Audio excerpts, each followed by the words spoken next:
Okay. Wow. Welcome to the Oneida Community Mansion House. This is great. Awesome turnout for a really kind of nice fall day. And also thank you for all for sticking with us. This was supposed to be July, was it? June? June. Okay. Yeah. Yeah. And we pushed it, but much better weather-wise. We're not all here sweating, so that's great. While we're waiting to start, feel free to put where you're coming from, where you're joining us from in the Q&A. We're happy to see where our reach is, where we got people tuning in from. Um, my name is Tom Geiler. I'm the Director of Museum Affairs here at the Oneida Community Mansion House. Just give you a rundown of what we're going to do here today. The first is I'm going to have some brief announcements, as I usually do for these events. And then we'll have Martha's lecture, which will be fantastic. And then we'll do some Q&A.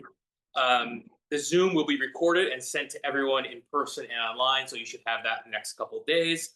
And then at a later date, probably later this month, we'll put it out on YouTube so you guys can show it at your next family gathering and relive the moment. Very popular. So this is a Zoom webinar, and it's a live event here at the Mansion House. So it's a hybrid event. Presenters will be visible, which will be just me and then Martha. And the attendees can utilize the Q&A box for questions or comments at any time. I'm running mission control in the back of the room, and I will take down your questions and feed them to Martha at the end. You can also use that to contact me. So I'll be running the show, and if you have technical issues or having any other sort of assistance you need help with, or you just want to say hi to me, please do so. I'm back there. Questions will be answered at the end of the presentation, and a closed caption option is also available at the bottom of your screen if you are listening in a place where you cannot listen, but you want to watch instead.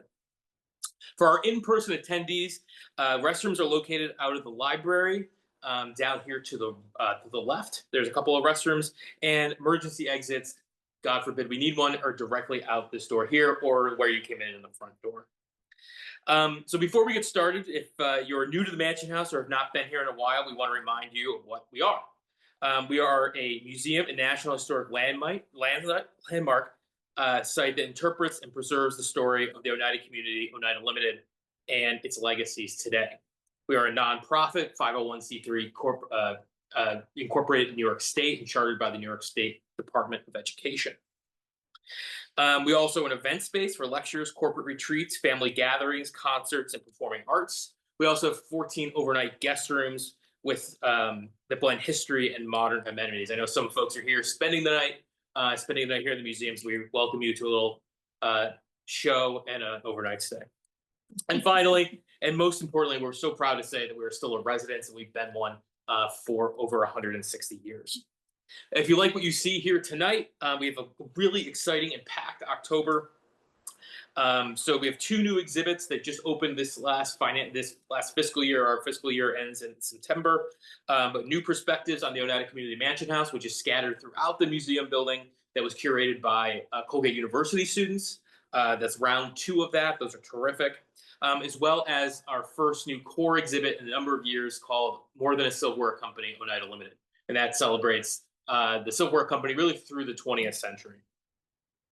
On October 11th at 2 o'clock, October 11th is Path Through History Weekend in New York State, and we have a Tunnels and Towers tour that takes folks into the basement as well as into the towers. That's an exclusive tour. It's capped. It's not to be missed. On October 19th, we're going to close out the Mansion House concert series with Karen Savoca and Pete Heitzman in the iconic Big Hall, and that's at 3 o'clock.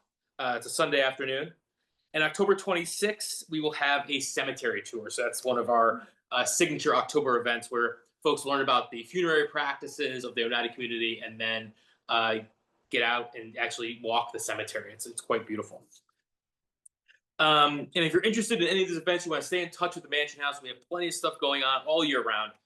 You can see our website for more information, but we encourage you to become a member. Membership has great perks. Not only do you stay in the loop with our latest and greatest, but we have discounts for members for events like this, and there's lots of perks. You get the first to know about things, all that kind of stuff. Invited to the annual meeting and receptions and whatnot. But if you want to start out light, you don't want to go full membership yet, we encourage you to just sign up for our e-newsletter, and you can find out what's up to date there.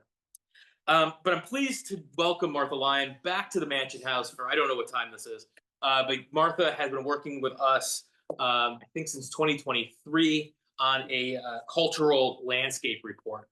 which if those of you don't know, it is Martha will tell you more about it, but it's basically the history and current conditions of the 13 acres directly surrounding the mansion house. We worked closely together for about a year, lots of pictures, lots of drafts, lots of the corrections and questions and things like that, but it was a true pleasure. And this was actually funded in part by the Preservation League of New York State, who's a fantastic partner of ours. So without further ado, Martha Lyon is a principal of Martha Lyon Landscape Architecture, a Northampton, Massachusetts-based practice specializing in planning and design for historic and cultural landscapes. Significant projects include the restoration of the Emily Dickinson Museum in Amherst, the Hyde Hall in Cooperstown, New York, and the Quarry Farm, summer home of Mark Twain in Elmira. She holds an undergraduate degree from Colgate University. Woo, love Colgate. And a master's degree from the University of Massachusetts, and has produced multiple articles and lectures on a topic of American landscape history. Her latest work is with us, but she does all kinds of work throughout New York State and continues the great work of interpreting landscapes and historic landscapes for the public. So without further ado, here's Martha.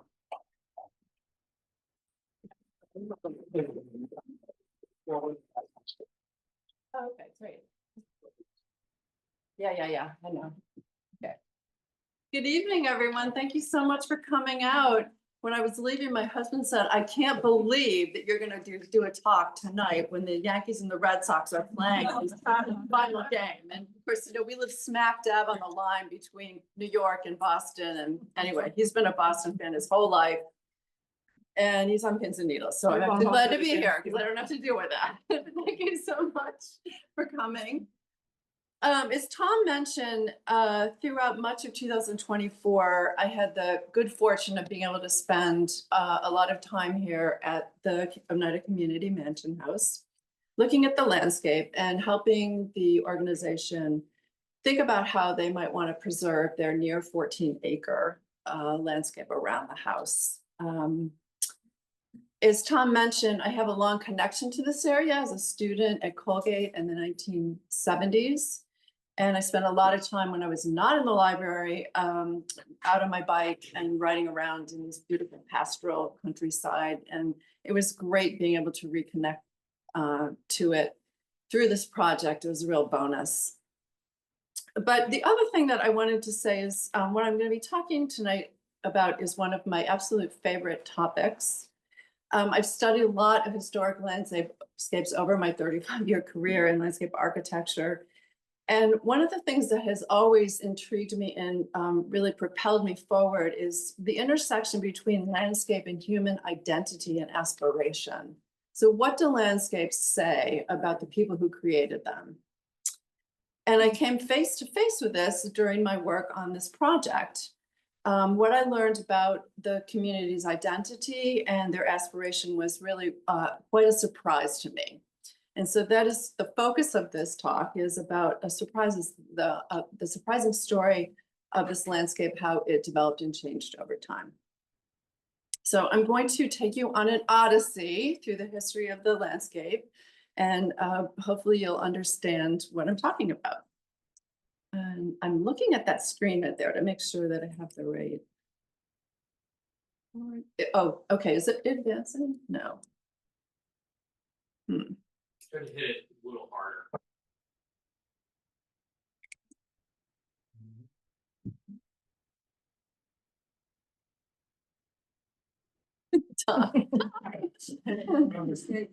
It's technology. I love it. It's on. Okay, let's do the obvious. What am I doing?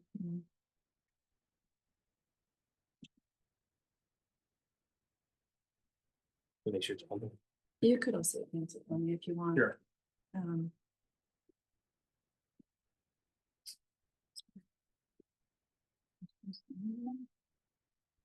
that one.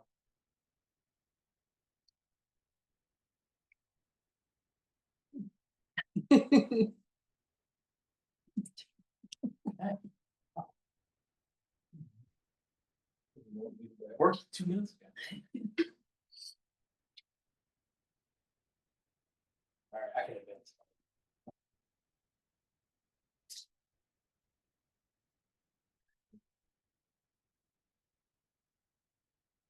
You want me to try it again? Try it again. And somebody said, Yeah. you need to see the screen. It'd be great if I could see it, yeah. I'm sorry about this, everybody. Okay. Great. Okay, so. Okay, I can see it. So whenever we begin a study of a landscape like this one, we always look way back into history. And when I'm talking about way back, I mean back into geologic times. And I think it needs to be advanced again. Yes, okay. So in this area, please advance it. Thank you. Way back, millions of years ago, the Laurentine ice sheet extended from the Arctic southward across Canada, dropping down into the what would be the continental United States and over New York State. And it stood there for a long time. And about 15,000 years ago, the ice sheet began to melt. And it melted into an enormous lake called Lake Iroquois. It covered most of the upper Mohawk Valley. It continued to melt, and it eventually formed Oneida Lake and its tributaries, including Oneida Creek, which flows northward to the lake.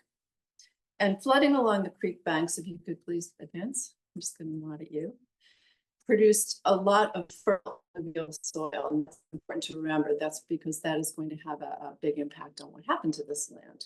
So that sets the geologic stage. Next. Okay. Nomadic people, likely humans, gravitated to the area around 4000 BCE, hunting, fishing, and gathering. And by the 5th century, the 5 nations occupied central New York. The 5 nations of the Iroquois include the Senecas, the Cayugas, the Onondagas, the Mohawks, and the 5th group, the Oneidas. Right.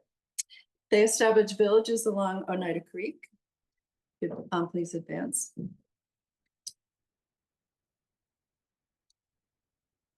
Okay, that's fine. And then beginning in the 1780s, the state of New York began purchasing millions of acres of Oneida lands. This is done through a loosely defined set of treaties, and they divided the land into large rectangular lots, and maps of those lots are actually available in the state of New York still, which is very interesting to look at because you could see what the whole state looked like when it was undeveloped. The state pressured the Oneidas to sell, and it prompted a lot of tribe members to move westward to Wisconsin, where they set up villages there. By the 1840s, a small population of Oneidas remained in a couple of villages. So the availability of this land now attracted a lot of new people. These are Euro-American people. They were not indigenous. They were land speculators, missionaries, and settlers, and also boosters of transportation development. So of course, the Erie Canal, which opened in 1825, we are celebrating the 200th year this year. Also, the railroads came, including the Mohawk and Hudson Railroad, which opened in 1831, and then several other east-west rail lines and connections from central New York to New York City. The very beginning of the Oneida community was 3 families that migrated to this, what would be this area that we're in now, from East Hamilton, New York. And these were the Hatches, the Ackleys, and the Nashes. I don't know if anyone in the audience is related to them, maybe. Probably, yeah. They purchased land near Oneida Creek, occupied a log cabin, and operated a sawmill, which may have been an Oneida sawmill. And if, as you can see on this image here, there's a, this is the point I can see it. There we are. This is the sawmill right here. And this is actually one of the New York State maps. So you can see the rectangular lines that divided up the lands. And this would be Oneida Creek, the running through.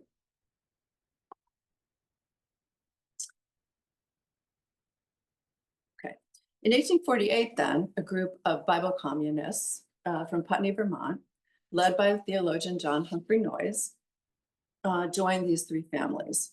And there were about 45 of them in total, and they came in waves. With the backing of his wife, note that, Harriet Holton, he was able to purchase 23 acres across Oneida Creek, known as the Francis Farm. You could move it, please. Wait, next. One of the community members recalled that the property was so uncultivated as to be passed by unnoticed.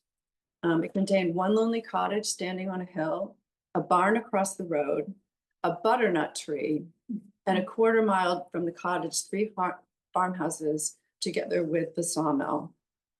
And it also held a great quantity of blackberries, which were growing atop a high point, which would become known as the knoll. It's also a very important thing to remember. Celandine was growing there, a field of potato and corns, and there were apple orchards. And also, we believe there were unpaved roads that ran along the east and south sides. Next. So members who came from Vermont had an array of skills that they brought with them, and they applied these first to clearing swamps, and digging foundations, and erecting what would become their home. And then they bought additional land, bringing the acreage up to 273 on both sides of the creek. They made agricultural improvements with the aim of creating what they call a Garden of Eden, expanding an initial 1 acre plot into 5, with the intention of eventually covering the entire domain. And by 1850, there was a report in one of their annual reports that listed some of the things, or I should say the vast quantity of things they were able to produce in a very short period of time.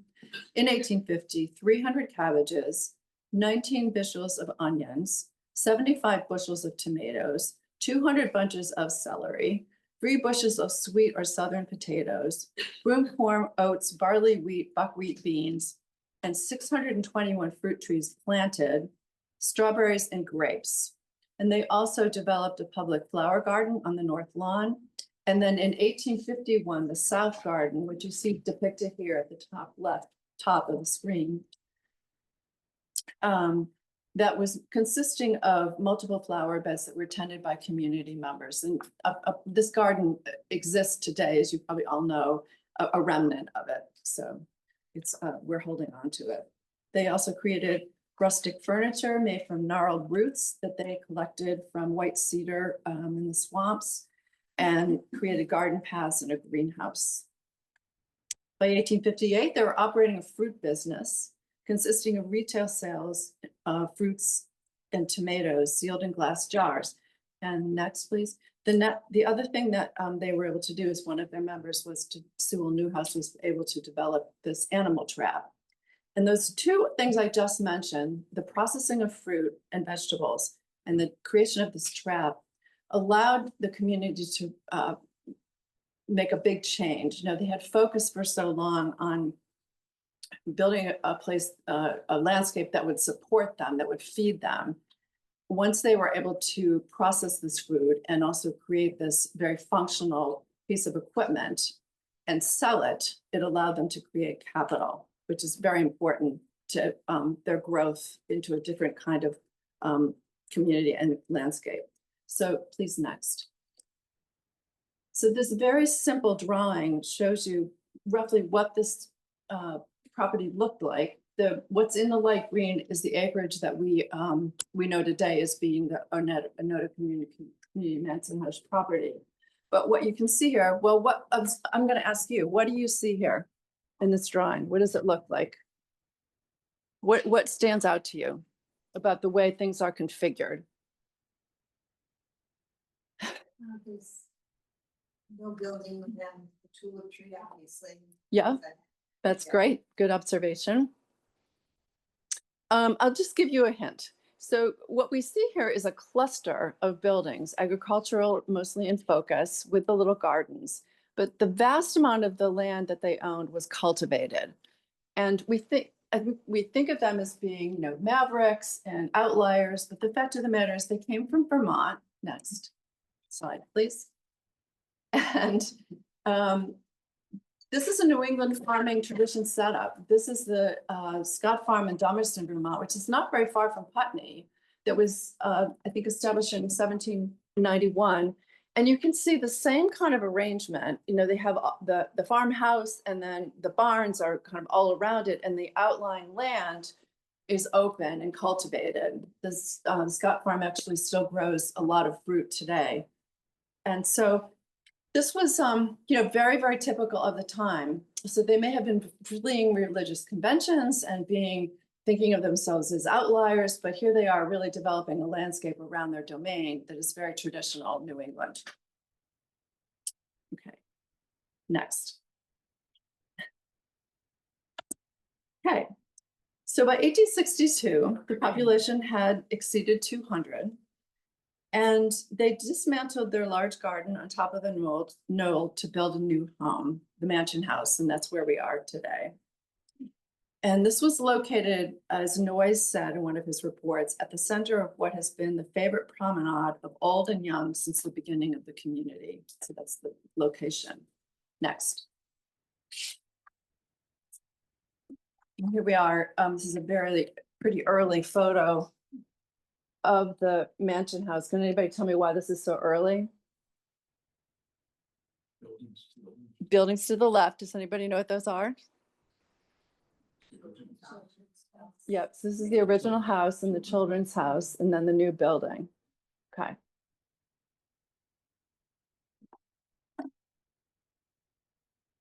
Next, please. Okay. So they had acquired capital. And what that did is that allowed them to start rethinking their landscape. You know, they were able to hire people to help them. They were able to buy things to add to it. And they also benefited from the advice of a widely known, widely read specialist in landscape gardening. His name is Andrew Jackson Downing. And he was from Newburgh, New York. He grew up there and apprenticed in his brother's nursery, but he studied English landscape style. And he believed that the physical environment affected human behavior, and it was within everyone's reach to improve his or her own surroundings. He wrote what the title is down there, A Treatise on the Theory and Practice of Landscape Gardening, adapted to North America in 1841. This was widely read. It came out in multiple editions. And in fact, so Tom says, the library here holds a copy of this from the 1854 edition. I haven't seen it, but I believe him. This treatise caught on like wildfire, and property owners throughout the country, and especially New York State, adopted Downing's theories, transforming their landscapes into pleasure grounds. Next slide, please. And so right around here, or within a few hours drive, here are a couple of examples. This is the Tenbrook Mansion in Albany, which was built in 1798. It was sold in 1848 to Thomas Olcott, and he was a banker, probably know him from the Olcott Observatory in Albany. He transformed what at the time was on the edge of Albany into a gentleman's farm, using the principles of Andrew Jackson Downing. And next. Yeah, thank you. And the other one that Tom had mentioned earlier is the Quarry Farm in Elmira. This was the 1867 country home of Jervis Langdon, who was a coal merchant who was from Elmira and built this property on the site of a former slate quarry to the north of the city. He died the year the house was built and the landscape was starting to be built, but he had a vision for it, and his daughter, Susan Langdon Crane, implemented that vision. And so you can see the house here, and then there's a road leading up to it. So at the community, you can go next, please. This tradition that Downing had established became a real mission for the community members. The member Alfred Barron led this effort to apply the theories to the mansion house landscape. And he lectured at one point that the earth is a great repository of wealth and beauty, of that which is calculated to please the eye and administer to the happiness of man. And a great part of man's happiness lies in his power to develop and reveal these hidden treasures. How can you argue with that, right? So the community set out to, again, adopt Downing's principles, and let's look at how they did that. Next. Okay. So the first is that the house should be sited with the best view possible, and if possible, a view of water. So here's an image from one of the towers looking out over the landscape around it, and probably Oneida Creek was visible from this, I would imagine. Next. And this is also another view. If you were in the house looking out, you would be able to see a long distance. Next. The next would be a long meandering approach to the house with as many glimpses of the house along the way as possible. So the roadway leading up to it, would kind of, as you know, from the north side leading into it, it kind of winds its ways a bit up the knoll, and you catch various images of the house. Next. A broad lawn surrounding the house, which they certainly did and made and preserved and utilized. Next. And then plantings were arranged to exaggerate nature. And these are new plantings. You can see the north lawn here, but a lot of trees were put in to kind of create this reinvent this natural landscape. Next. Planting beds in the lawn and set apart from the house, so they would be visible when you're in the house looking out. And next, this is the north garden, same principle there.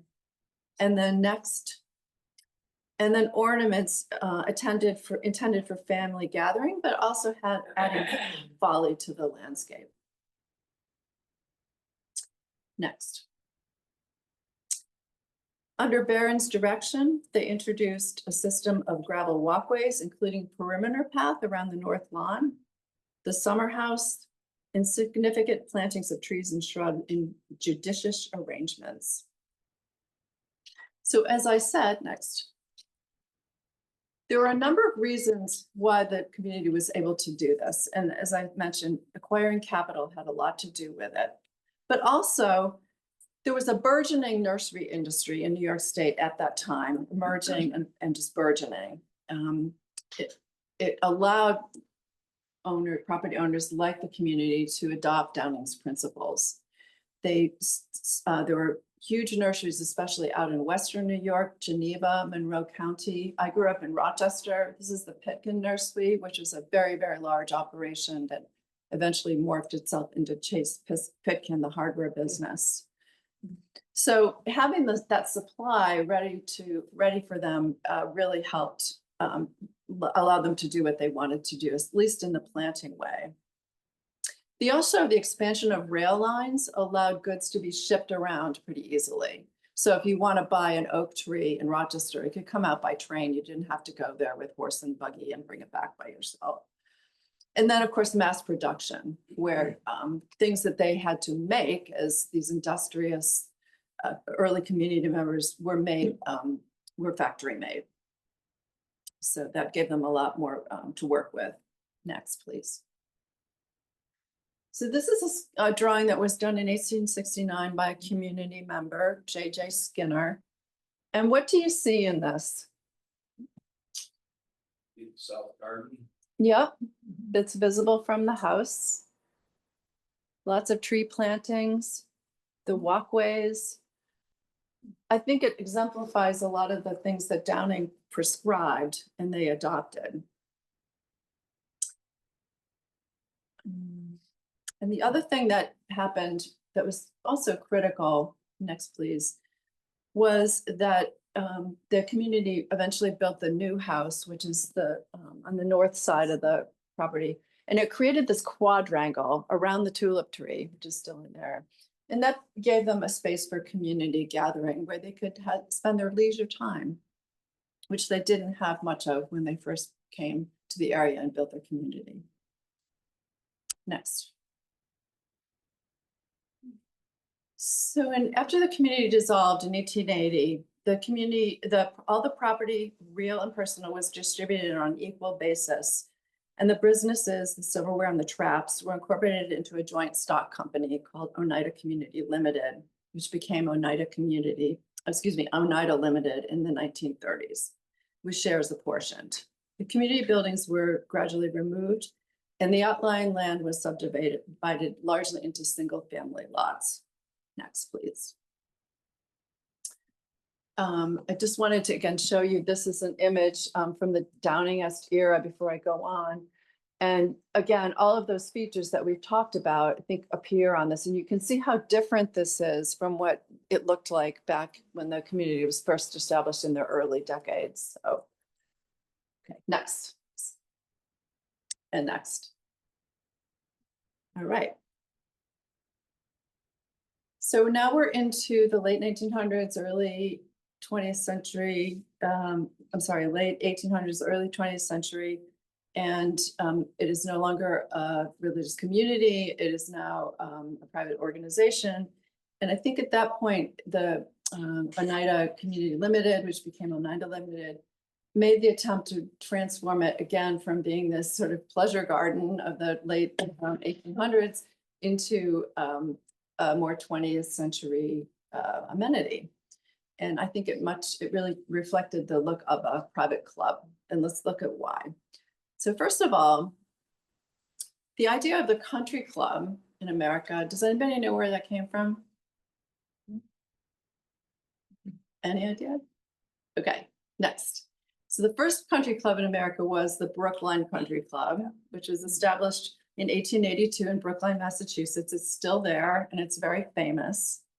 This was this institution provided a verdant retreat for wealthy urban dwellers, in this case, Boston, to escape the heat of the city. The club was open to all family members, including women and children, and provided recreational amenities, including golf. So it was, the beginning of it was part of the Gilded Age. Next, and other clubs began to appear all over the country. This is Oak Hill in Rochester, New York, and this was established in 1901 down by the Genesee River, but moved out to the southeast part of the city in 1921. And you can see they built this big kind of mansion house looking building in the Tudor style with, they have 2 18-hole golf courses now, and then all of the other amenities. So this is a very, very popular style from in the beginning and around 1900 and moving forward. And at Oneida, they followed suit. Next. So you can see here the subdivision. Well, this is a great contrast. So in 1899, these are Sanborn fire insurance maps. In 1899, you can see here, a lot of the old agricultural buildings are still there. It's still hanging on to its kind of 19th century look. But by 1914, what's happened? The landscape has become much more simplified, and the land across the street has been subdivided into single-family homes, lots. And so this becomes much more a suburban kind of private clubbish looking place. Next.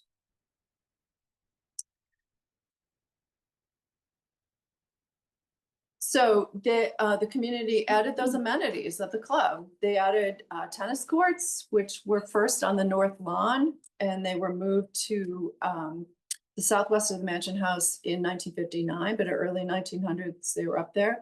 The golf course replaced the fruit orchards, and in 1914, you saw by 1914, Vineyard Park was established. And the other thing that they did, which was very, very in vogue, was to, next please, to hire a professional landscape architecture firm to look at their landscape. They went to Boston. They hired Surecliff and Surecliff, which is a team of father and son, Arthur Surecliff and son Sidney, had an office in Boston. The father had studied under Charles Eliot and had worked in the Olmsted firm. That's Frederick Olmsted, the father of landscape architecture, and then established his own firm in 1904. I think you might have skipped. Oh, go ahead. Okay. Yes. So here's the drawing that they did in 1951 of their recommendations for improvements to the landscape. And it's a little hard to see in this old blueprint, but I'll point them out to you. One was to add perpendicular parking spaces in front of the mansion house. So we're now trying to accommodate the car. Opening along westward views, so from the kind of the northwest corner of the site.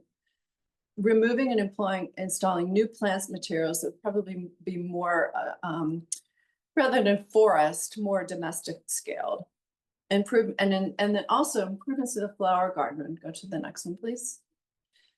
And they did a specific drawing of this, including enclosing it with a stone wall. Okay. Next. So by the mid-20th century, the grounds were maintained a high standard by this new overseer, Oneida Limited. And in 65, as Tom mentioned, the mansion house became a National Historic Landmark. And you may know, maybe not, that this is one of the first historic landmarks established in this country. There were a group, I think, of 70 of them that were selected in 1965 for this honor, and this was one of them, which is really quite remarkable. They were from all over the country. Okay, so next. And here you can see the transformation in the landscape again, that you've got into a much more recreational. It's not really a pleasure ground, certainly not a farm, but what you have are these amenities, including the golf course, which would have been on the top of this slide, the skating area, and then the tennis courts. Next. All right. So in 1988, 13.837, we like to say 14 acres, were deeded by Oneida Limited to this new entity, the Oneida Community Mansion House, Inc., which was formed in 87. Next. And at the time, there were many things on the landscape that, dated back into history. So a lot of mature deciduous trees near the house. This is a survey that was done around the time of the transfer of land. There were walkways in the quad, but those had been simplified. A garage had been built to replace the tennis courts. And then there was a lot more paving on the back of the backside of the mansion house to accommodate, again, cars. And the focus of preservation over the last 37, 38 years has been largely the mansion house. And it's, as you probably know, 93,000 square feet. Next. And let's see. So these are some of the things that remain in the landscape that are dating back to history. Please go ahead, one more. And those are newer things. Next. Okay, today. So the significance of this property extends over 170 years and perhaps longer. But next, I'm asking you what remains active from the days of the Oneida community? What do you see? And this is just a sketch that I did of it. South Garden. Now that you're experts on it. The South Garden, yep. Driveway and the views, the layout of the trees and things. The trees, Pretty yep, much the same. yep. The landform, the drive, the summer house, the quadrangle, the tulip tree. So what features have been lost? You name a couple? Well, the skating. Skating. Think back, way back though, to this early images you saw. The outbuildings. Yeah, buildings, yep. The garage is new. The garage is new. They're not producing fruit or vegetables anymore. The perennial garden on the north lawn, remember that? Site furniture made out of gnarled roots from cedar swamps. Skating rink, tennis courts. Next. Okay, so these are the things that date back to earlier times. So the land form, remember the knoll? I talked about the knoll, the specimen trees, the south garden, the quadrangle. Next. The entry drive, the footpaths, there was a walkway to the train, the summer house. Next. Okay, so here's my big surprise. This is what surprised me so much. So I came to this assuming all that I knew about this, which wasn't a lot, I have to admit, this community, but I did learn a lot.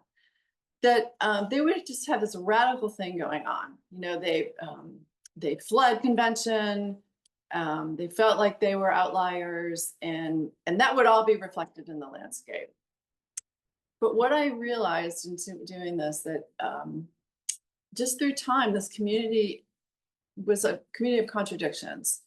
That even though that they were establishing themselves in their own original way with this utopian community, they created a very traditional farm landscape initially. You can go ahead and advance. And then they transformed that in the latter part of the 19th century into a pleasure garden. Because they had acquired capital, they were able to purchase items to help build their new landscape and hire people to help build it. That was very much a convention of the time, as you saw. Next. And let's see this. And then keep going, please. So the farm. And then the pleasure garden. And then the private club. And again, very much a convention of the time of the early part of the 20th century, developing into more of a private enterprise and also a residential community. And I think that what I found is that the surprise was that they just, the community and then Oneida Limited just harbored those same kind of conventions that all of us do. Or contradictions, excuse me, that we all do. We wrestle with that in all of our lives. You know, are we outliers or are we conformists? And I think that that was very much about who they were. So with that, I'd be happy to answer any questions. Thank you.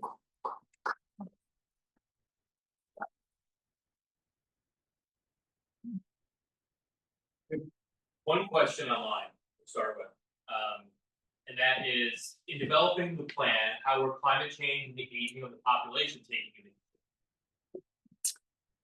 Okay, so I was not really developing a long-range plan, like a design for the landscape. That wasn't part of what I was doing. So that didn't really come into play. I was more documenting how the landscape had developed and changed over time. And some of the thoughts that I had for moving forward into the future, certainly incorporated, not so much the aging population, but thinking more about how to, minimize the impact on the landscape from a climate point of view. So introducing tree species, for example, that would survive in warmer climates, trying to have less impermeable surface on the property, which is just hard to, it contributes to our heat problem and also just managing water. So those were certainly recommendations, but I wasn't really doing detailed design work that would lead to more specifics. Yes. All right, I think something is a bit lost in that. I was talking to somebody who's writing a book, and I hadn't even thought about this. She said, well, when did you give up food service? In other words, when did you get serving 3 meals a day in the kitchen and so on and so forth? It was 2004. Mm-hmm. In other words, we served people communally for Sure. how many years? Yeah. And so there was something of not the farm, right, but the communal aspect, yeah, certainly still going on even then. She was just astonished that there was, still that sense of an overused word community, but the idea that you were feeding the people who lived in the house yeah, until 2000. yeah, that is kind of remarkable. It Yeah, is. so it doesn't happen anymore. Yeah, I mean, I was focused on the landscape itself, Yeah. but certainly, and as I said, that a number of people continued to live here after the community dissolved. And So, still do. and still do, right, yeah. But If, this is fascinating but is there a good example that we might look at of one of the utopian communities in the country where they did overtly develop an outlier landscape? I mean, what would be the best contrasting example, or is there a kind of classic? This is not something I know anything about. yeah, that's a good question. I've not studied others. I mean, I live in Northampton and we had a community there, but it only lasted for 4 years. So, and they grew silk.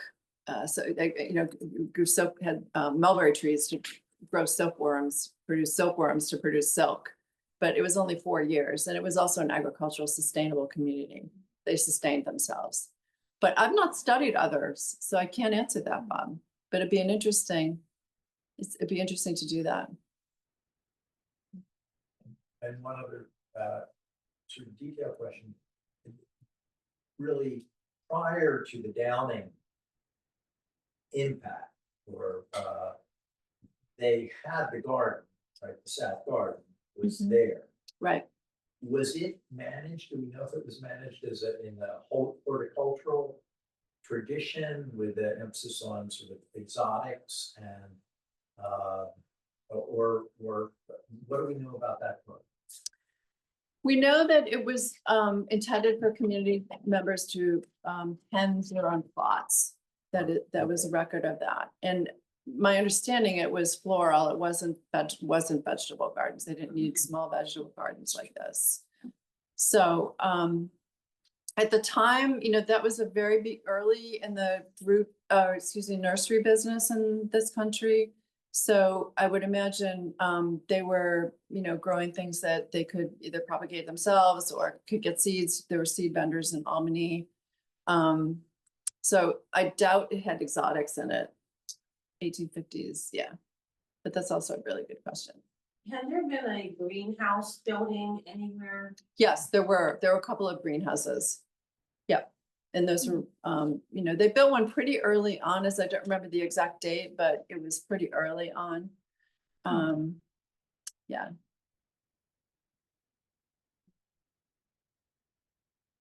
Any other questions?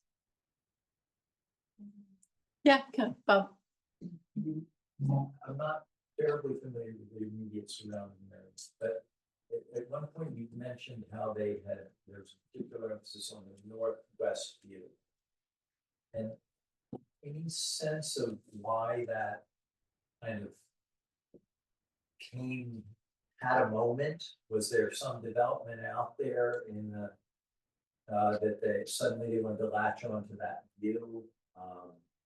I'm always as you know, I'm from Colgate, and the northwest view that's so emphasized there was a link, a spiritual link to the migration that had taken place of Baptist ministers sweeping west and then actually globally. So that northwest orientation from the hills was in a sense spiritually driven. But I wondered why that moment of the northwest interest. Yeah, that was something that was noted on the Sherpa plan in 1951, and it may have been that it had become really overgrown.